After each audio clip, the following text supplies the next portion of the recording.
Since the 1970 Clean Air Act, California has been able to set its own stricter car pollution rules, which could also be adopted by other states.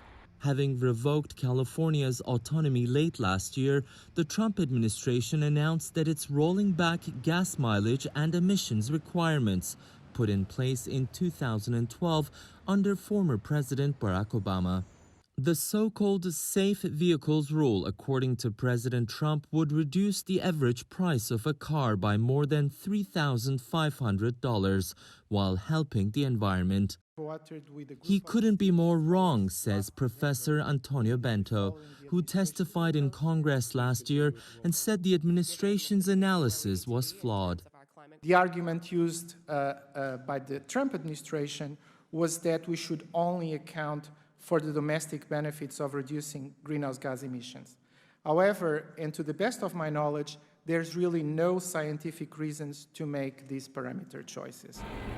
California is backed by nearly 24 states, several cities, and environmental groups in asking the U.S. Court of Appeals to restore its long-standing authority to reduce what it calls dangerous pollution from cars.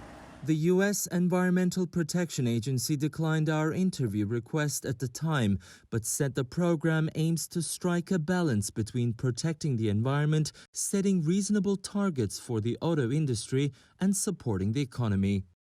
The lowering of fuel efficiency standard could lead to a 78 billion gallon increase in fuel consumption, resulting in nearly 900 million more tons of carbon dioxide being released in the atmosphere.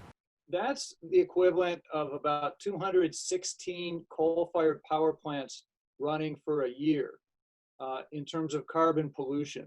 So these standards under Obama are actually probably the biggest step this country has ever made to reduce the emissions that are causing global warming. This rollback really only makes sense if you're an oil company. Reviving an economy that's been battered by a global pandemic appears to be the utmost priority for a president on a re-election campaign. But he's challenged by nearly half of the states pushing for a green economy that focuses on fighting pollution and climate change. It is Tianshan CGTN, Los Angeles.